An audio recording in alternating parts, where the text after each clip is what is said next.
Welcome to the inner space. I'm Sriram, and this is the inner space where all transformation occurs. In the last episode, we explored how scarcity isn't just circumstance, it's evolutionary, neurological, and even ancestral in how it's passed down to us. We looked at how the brain is wired to respond to lack and how that wiring can persist even in times of plenty, and how it quietly shapes the way we relate to money, time, energy, health, even love. Today, we step into abundance, not the kind that's sold to us on billboards, but a real, grounded, authentic abundance that feels true to us, that's here, present, alive. Today, we understand what abundance even means as a working definition as we go through life.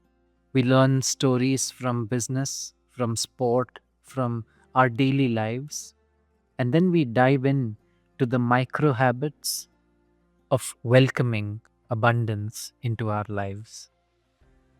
An abundance that lives in how we breathe, what we choose, how we give, and how we receive.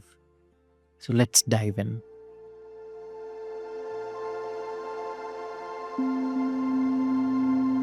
Now that we've seen both where scarcity comes from, abundance isn't about accumulating more. It's about relating differently to what we already have: time, money, even ourselves. It's the trust that there is enough for us and to share. A mindset that is rooted not in lack, but in presence and acknowledgement. Abundance begins not in your bank account or your calendar, it starts with your state of mind. We all know people who embody this mindset, students who somehow find the time to pursue their passions while on campus, entrepreneurs who create time to explore new businesses or mentor emerging leaders, people who donate time or money generously, even when on the face of it they don't seem to have enough themselves, parents who remain fully present with their children despite the various demands on their time, and change agents in society who volunteer for causes for no personal profit and yet do them as well as their day job. These people aren't superhuman. They've simply cultivated a different inner relationship with the resources that they already have. We are going to speak to some of these inspirational folks later in our series. People that I have always admired for making the time for what really matters, no matter what, be it for their family, their businesses, or their friends. Stories of such individuals abound in human history. Take a gentleman called John Bogle, for example. You may not have heard his name, but there's a good chance that your investments and your future have benefited from his vision. John Bogle created Vanguard, an investment group, in 1974 and served as chairman and chief until 1996 and senior chairman until 2000. In 1999, Fortune magazine named Mr. Bogle as one of the four investment giants of the 20th century. And in 2004, Time magazine named him one of the world's 100 most powerful and influential people. John Bogle's beginnings, however, couldn't have been more humble or scarce. John Bogle was born in 1929, right at the onset of the Great Depression. His family lost their wealth. His father, once a successful businessman, struggled with alcoholism. As a child, Bogle delivered newspapers and worked odd jobs to make ends meet. Scarcity wasn't an idea to him, it was a reality. But rather than becoming hardened by it, Bogle learned something different, that wisdom lies in knowing what's enough and focusing on the long term. This insight stayed with him as he entered the world of finance. While Wall Street raced towards quick returns and high risks, Bogle took a different path. He took the long view. He invented something called the index fund, a simple, low cost way for everyday people to invest in the market. His idea was ridiculed at first. His peers mocked it infamously as Bogle's folly, but he wasn't deterred. And today, index funds are commonplace investment instruments. Index funds globally manage between 15 to 30 trillion dollars. In his book, this multi-billionaire writes, I've been lucky to earn enough, actually more than enough, to assure my wife's future well-being and to leave some resources behind for my 6 children. As it is sometimes said, enough so that they can do anything they want, but not enough that they can do nothing. John Bogle chose not to make himself the center of his company's wealth. He structured his company, the Vanguard Group, as a client owned company, passing billions in potential profits back to investors. In a world driven by accumulation and wanting more and more for oneself, he chose contribution. In a culture of more, he modeled enough.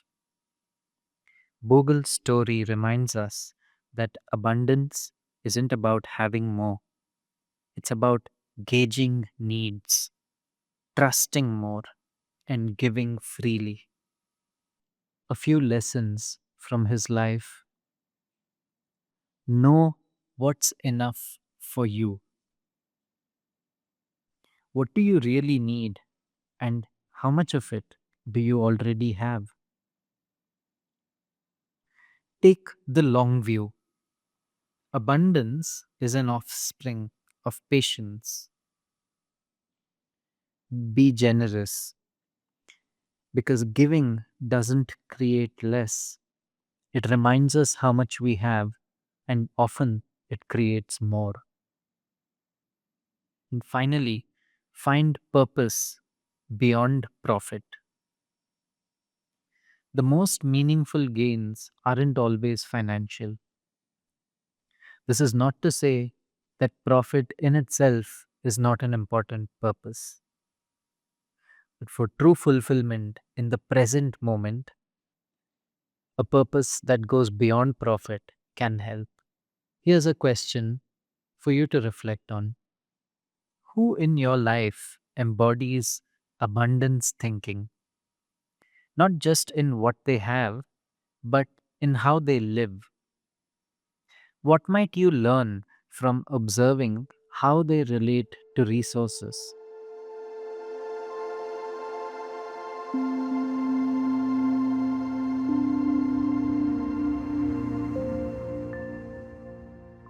As we look at abundance, we want to understand what the inner landscape of having enough feels like. If scarcity is a tightening, a tensing, and a closing down of the heart and mind, then abundance is an opening, an expansion.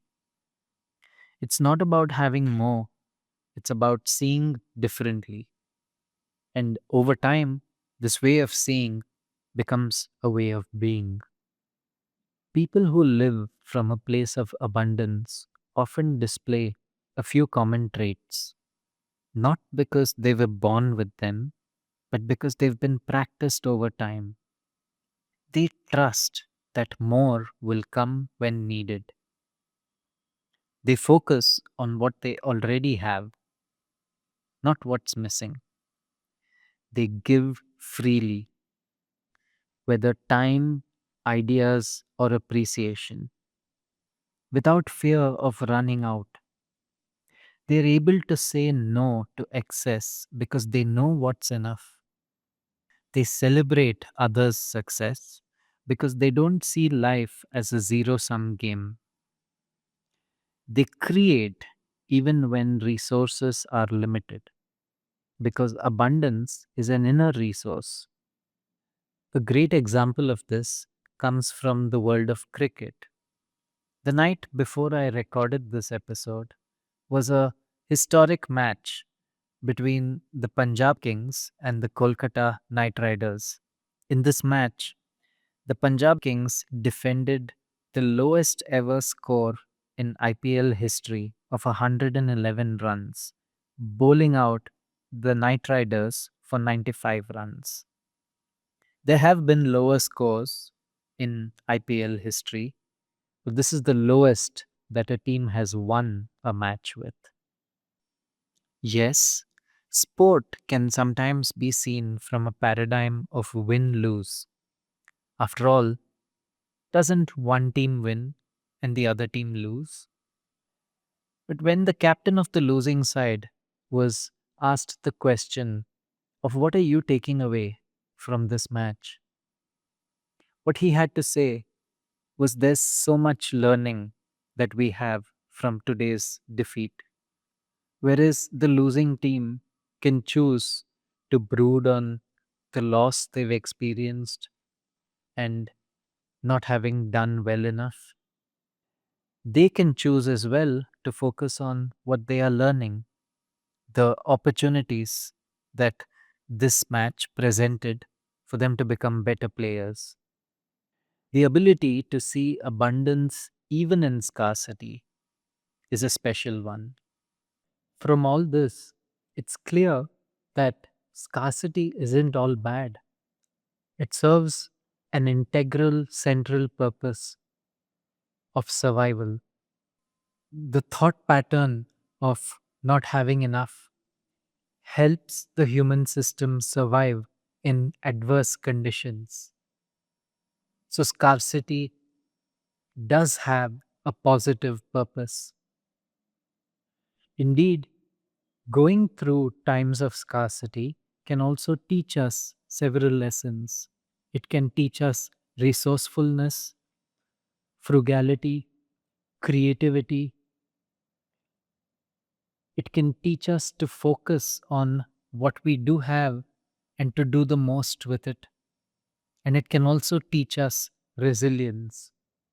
The real challenge here is if the survival patterns of scarcity far outlast the external circumstances that they were designed for. In very rare cases, if a person has not eaten for 2 days, or if a person is malnourished or in very weak health, the survival instincts kicking in may be beneficial to help that person survive the extreme lack of nutrition or physical health or whatever resource. Indeed, it may well be possible that an individual today faces extreme scarcity. Maybe someone has not eaten for the last 2 days, or maybe someone is extremely malnourished or in dire physical health. In such situations, the survival instincts of the body kicking in, the circuits that are triggered by the pattern of not having enough, may indeed be beneficial. They may help a person be resilient, be creative, and be resourceful, and do their best to survive the extreme scarcity that they may be facing. However, for most of us, this is not the case. The situations of extreme scarcity are far back in our past or in our ancestors' past. Our work now is to become present to those patterns which may no longer be serving us, to heal them, and to create the conditions for new ways of being that acknowledge realistically the abundance of resource that we may already have in our life. How do we find abundance in the midst of scarcity? Scarcity and abundance do have one thing in common. They aren't about your circumstances. They're about how you orient to your circumstance. And from this inner ground, anything becomes possible with an attitude of abundance. A famous author wrote a moving and spiritual book called The Soul of Money, where she speaks about the inner space of the abundance of wealth and money. In her book, she simplifies scarcity and abundance by identifying three core myths that quietly run our modern world, our collective psyche. Number one, there's not enough. Number two, more is better. And number three, that's just the way it is. These myths shape our institutions, our families, and even how we see ourselves. We receive the messages very early on in life that there's not enough out there, that more is always better. And is that really true? These are narratives we've inherited, and as Lynn reminds us, they are not absolute truth. We can choose to stop living by them. Lynn offers a deeply spiritual take on what abundance really is. Abundance is sufficiency, not excess. It is an experience of wholeness and alignment with one's own purpose. And it comes from living life with integrity and intention, not the unconscious desire to accumulate. Abundance is not something you get once you have enough. It's a way of seeing what you already have differently. The cup can either be half empty or half full. The choice is yours. When was the last time that you felt deeply abundant? A cup so half full that it felt like it was overflowing, despite not having everything you wanted at that time in life. What is one learning, one principle from your own life experience that you can integrate today into your life?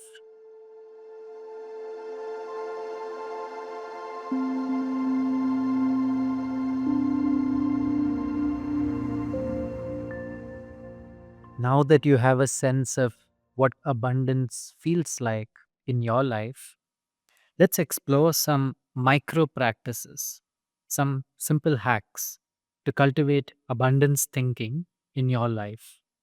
The first three micro practices revolve around the emotion of gratitude. Gratitude is the frequency of abundance. The emotion of gratitude reminds us to be thankful for what we already have and to trust that we have enough. The first exercise to practice gratitude comes from the American psychologist Martin Seligman, often considered one of the founding fathers of the field of positive psychology.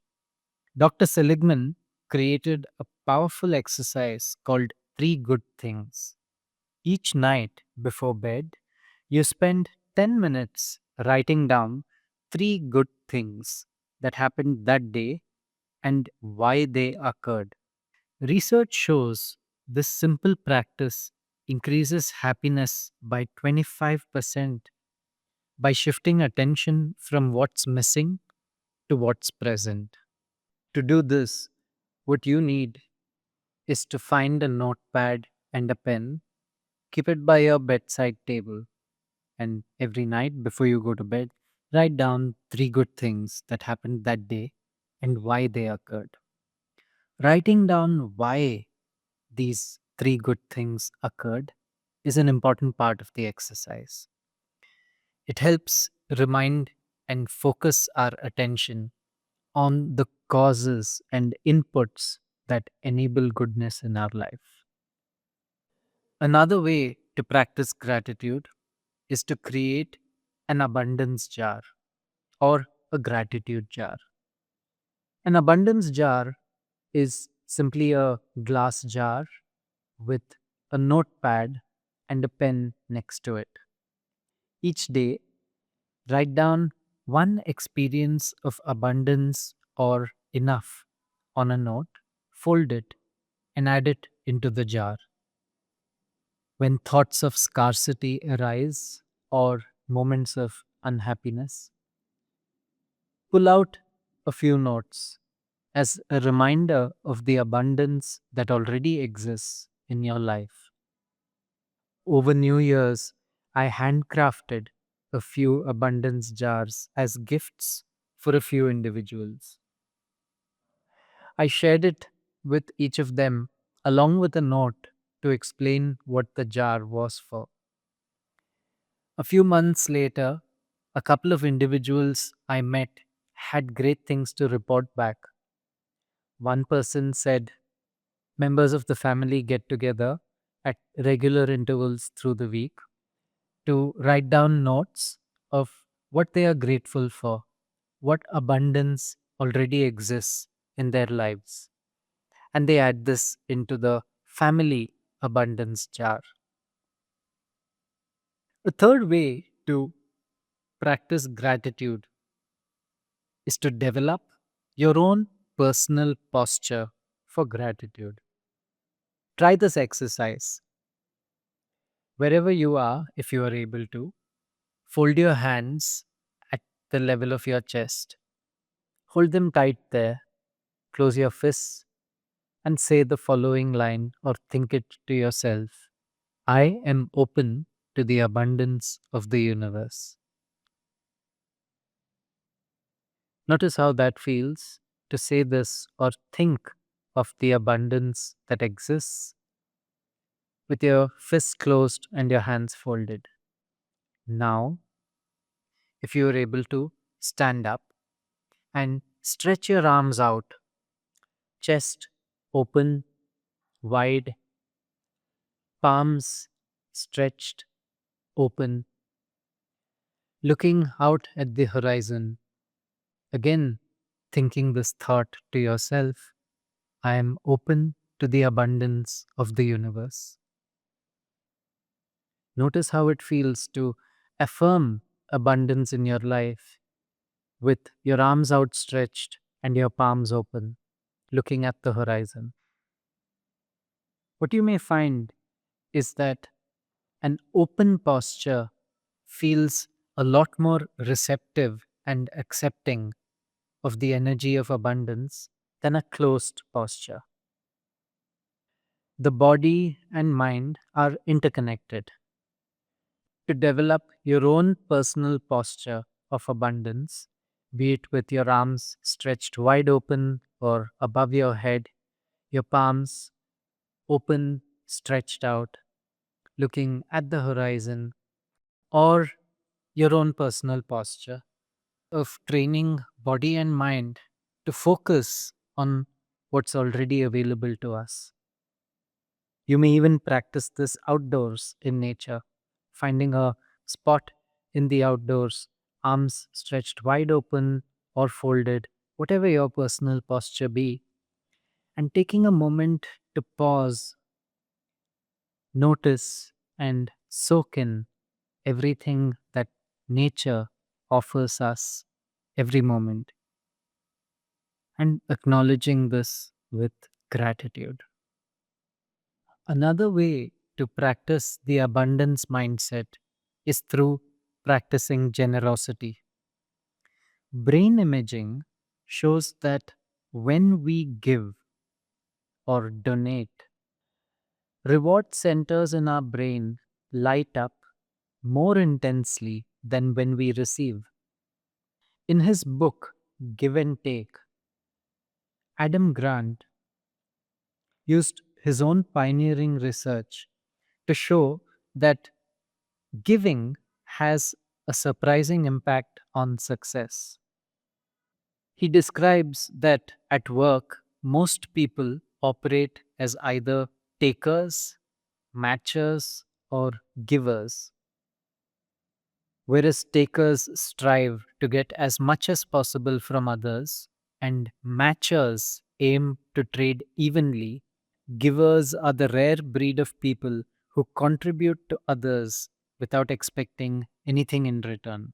What Adam Grant finds through his research is that although some givers get exploited and burn out, the rest achieve extraordinary results across a wide range of industries. Studies show that generous people are 40% happier and more content. Even just committing to give creates this effect, even before the actual action of giving has happened. Givers are more successful as leaders. Contrary to what we might expect, generosity often precedes and leads to success. Researchers Sendil Mullainathan and Shafir, whose research on farmers and students at Princeton University we looked at earlier, also share a few ways to overcome scarcity thinking by creating ease and flow in life through a few simple techniques. The first is to create slack for the resource that one perceives as scarce. For example, making some time in your calendar for ideas and loved ones, or practicing free floating time, time that's blocked away to do absolutely nothing, periods without any agenda on the calendar. While this may feel like wasting time or not being productive, actually, this is a source of productivity and immense creativity. Albert Einstein, for example, was well known for his practice of wandering at sea on his boat, the Tinef, which loosely translated means a piece of junk. He would wander at sea with his boat and his pets, Tiger the cat, Chico the terrier, and Bibo the parrot, doing absolutely nothing for a couple of days on end. The renowned filmmaker Quentin Tarantino has a similar practice of what he calls lazing in his swimming pool, floating on the pool, doing absolutely nothing, staring into the sky. He reports that often in this state of doing nothing, things would come to him, ideas, new projects. And as soon as these would come to him, he would jump out of the pool, jot them down on a notepad, and they would become his work for the next day. The practice of creating slack, creating free floating time, or setting aside a certain amount of money as a deposit for the future allows the mind, the scarcity mind, to rest at ease. And when the anxious mind rests at ease, the creative mind awakens. I remember I spoke earlier of the money scarcity that I struggled with when I began my entrepreneurial journey. A year or two in, I met a financial advisor to seek guidance. One of the first things he advised me was to assess what my annual expenditure would be for a typical year. He advised that I account for the usual expenses: food, household staff, consumables, and even include what I considered a luxury, a trip or two with family, with loved ones. Once I had arrived at a number, and this itself is a practice to overcome scarcity, which is to know what is enough by doing exactly this Excel exercise. To arrive at your number for what level of expenditure equates a meaningful life, one not of excess but of enough. Once I had done this, my advisor suggested that I set aside a whole year's worth of this number into a liquid deposit, one that would earn a small interest, which I would be able to pull out at any time. The relief and comfort I gained when I did this, when he sent me the message that the liquid deposit was now active, is indescribable, because the part of me that had been anxious for my future security could now rest at ease. It now knew that I do have enough. I always did. I just couldn't see it. And physically putting a number to it and physically moving it into a different account gave it the comfort that yes, I do have enough. And I could now move on, redirecting all of that energy which was being invested in anxiety into creativity and into future possibilities. One could also set alerts for when resources run low. I once worked with a leader, a CEO of a company, who would have their assistant come and knock on their door 5 minutes before every meeting ended. What they shared with me was that this practice helped with a couple of things. One, for them to wind up the current meeting and to move in, prepared to move into the next. And second, to be aware that time is not running out. There's always enough time as long as we can remember how much time we are at. The last idea I'd like to share here is that of minimizing our needs. When I was leaving my previous job, one piece of advice a mentor gave me, which I still to this day cherish at heart. My mentor pulled me aside and said, Sriram, you're now going to be on an entrepreneurial path, and you may do wonderfully well or you may go through challenges. The one thing I'd like to say as you leave a cushy job with a good salary is freeze your needs wherever you are right now. I asked him what this means to freeze your needs. Very simple, he said. Wherever you live right now, whatever kind of lifestyle you live right now, if that is truly enough for you and that's only for you to determine, then freeze your lifestyle as it stands right now. Tomorrow, if you earn far more, then that would be excess and you can decide what to do with it. And if you earn far less, then you would know exactly what your needs are and how much more you'd have to earn back to feel comfortable. What would not happen is that your needs keep growing, your lifestyle keeps expanding with your means to a point that's unsustainable sometime in the near future if you were to earn much lesser in an uncertain, unpredictable profession. So here's a question for you to reflect on. What is enough for you? What defines enough?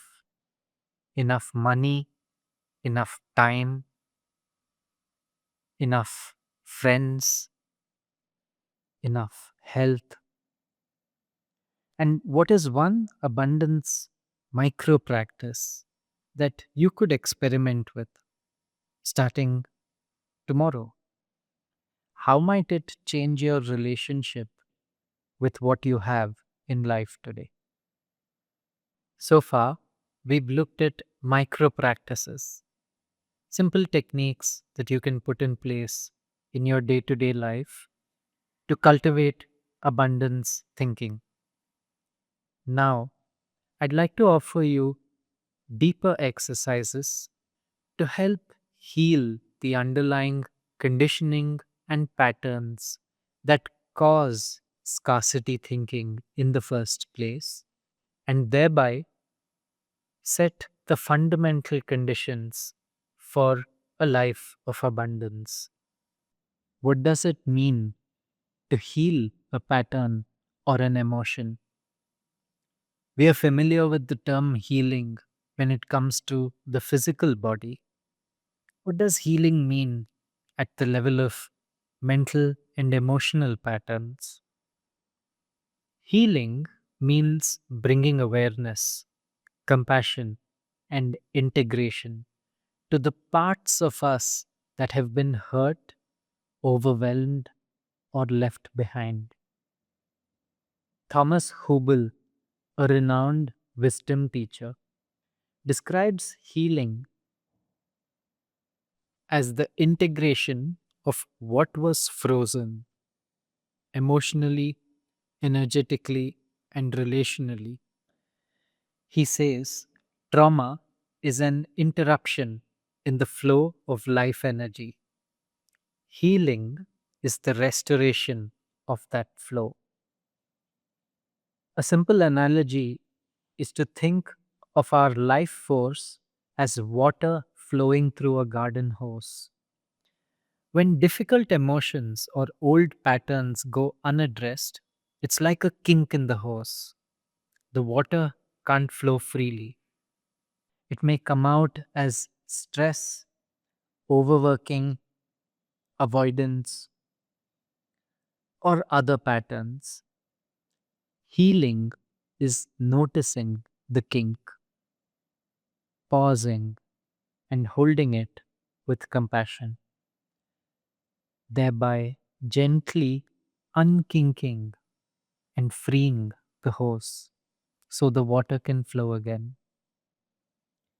In the context of scarcity, this means recognizing where the fear of not having enough comes from, noticing when your body contracts at the thought of not having enough, and then staying present with that feeling so it can unfold, release, and return to the flow of your natural self.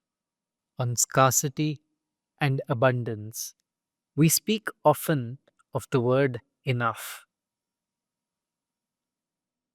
We ask the question, what is enough for you?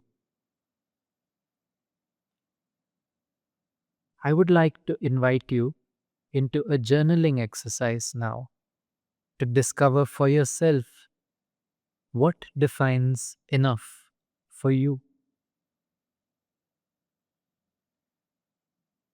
So let's take a few moments now to turn inward, to slow down and explore a question we rarely ask with depth or clarity. What is enough for me?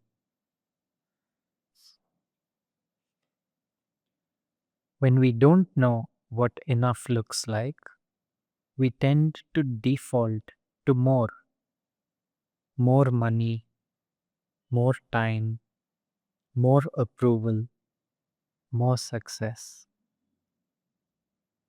But what if your personal sense of enough is the key to your lasting peace? So I invite you now to grab a journal or open a fresh note on your phone, or simply sit back and let these questions wash over you. Let's begin. Take a breath in and let go, breathing out. Enough money.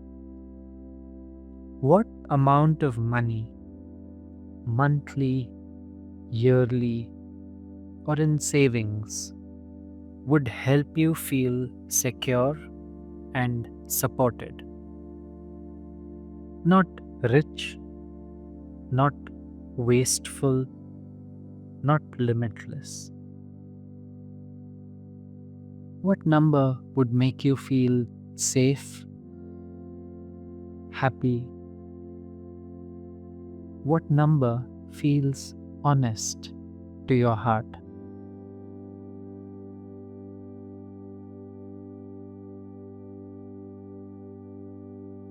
Go ahead and jot down what comes up.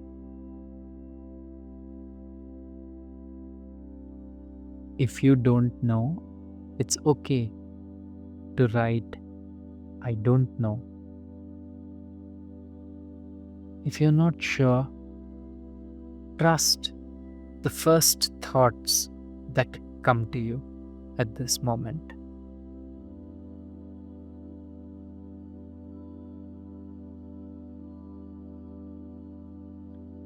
Enough time.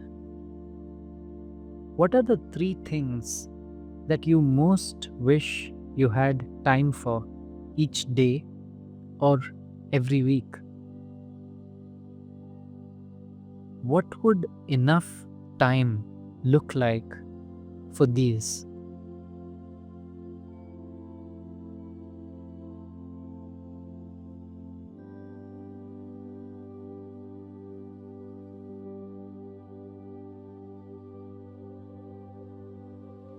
Where are you unconsciously chasing perfection when good enough would serve just as well? How can you know when an email, an assignment, a document, or a meal you're preparing is enough and good to go? Remember, enough does not mean bad. Enough means enough that it works. So, where in your life are you unconsciously chasing perfection when good enough would serve just as well?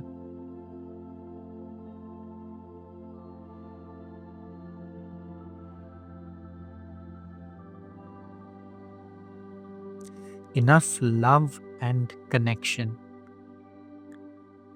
Who do you need to connect with regularly in your life to feel supported and emotionally nourished? In what ways could you strengthen or sustain these connections? Realistically, lovingly, and without feeling pressure. So go ahead and jot down, who in your life do you need to connect with regularly to feel emotionally nourished? And in what ways could you do this?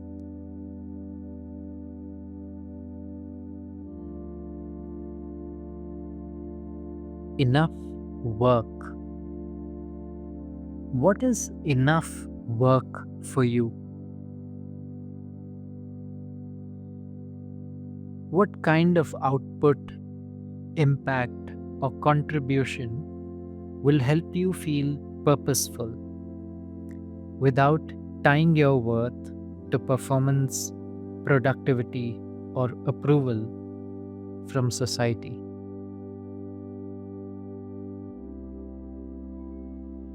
What constitutes enough work enough impact for you?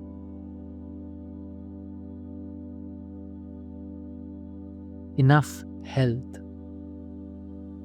What does sufficient health and vitality look like for you? Is it waking up feeling ready for the day, or being able to walk or sit without pain? Or is it having the energy to play with your child or wind down your day without collapsing? Or is it playing a game of your favorite sport with your friends? Jot down what enough health and vitality look like for you.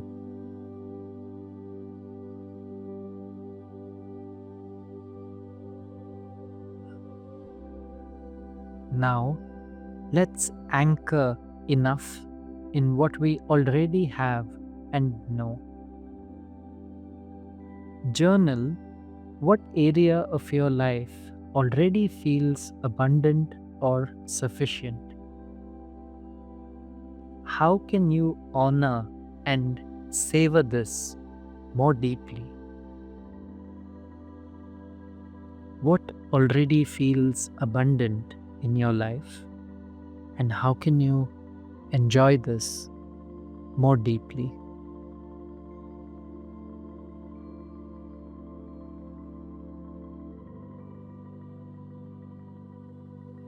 Finally,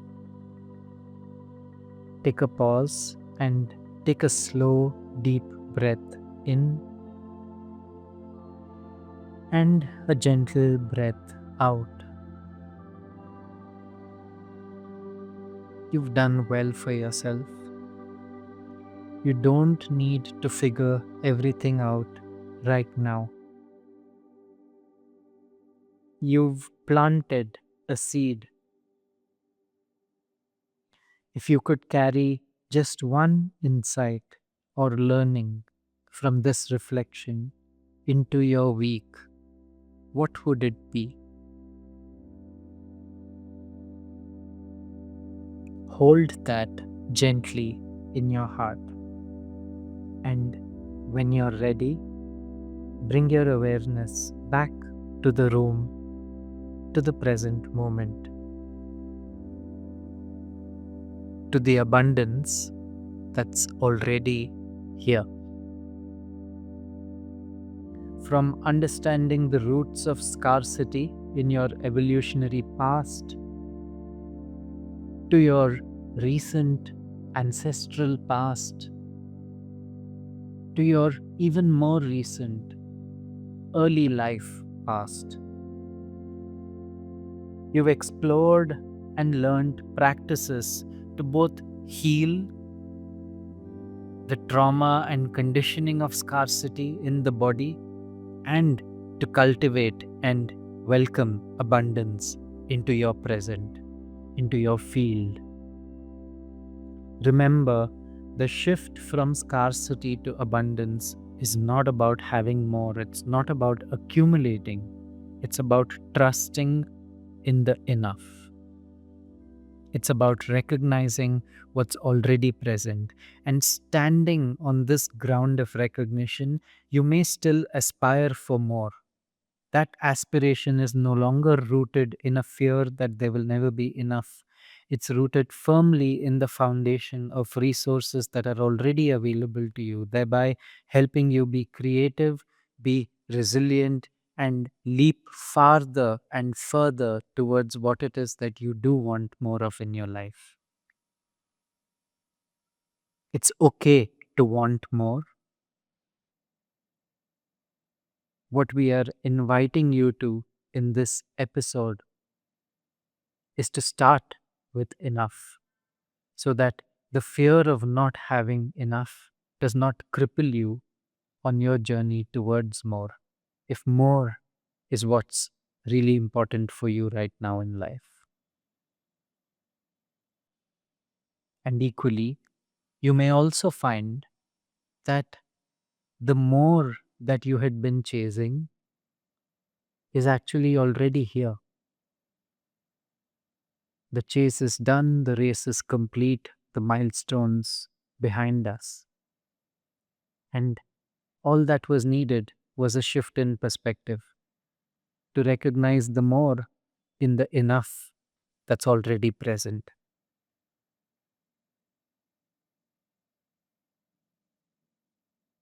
Where scarcity would tell us to grip tighter and to look narrower, abundance invites us to widen our perspective and to open our hands with ease and trust. As you move through your weeks ahead, I invite you to notice any old scarcity triggers and patterns that come up. If these do come up, this is a great sign. It's a sign that the universe is picking up on your new emerging consciousness, on your yearning for a deeper understanding of yourself. And it's throwing you a few final tests, a few final curveballs for you to choose right and seal the freshness of your new way of being. When such triggers arise, pause, take a breath, and ask yourself, what is the underlying feeling in this moment? Is there a fear or a concern of not having enough? And is that really true, that I don't have enough of this resource? Allow yourself a moment of pause and truth seeking. Allow yourself the freedom to breathe out that which you no longer need and to breathe in what's already present.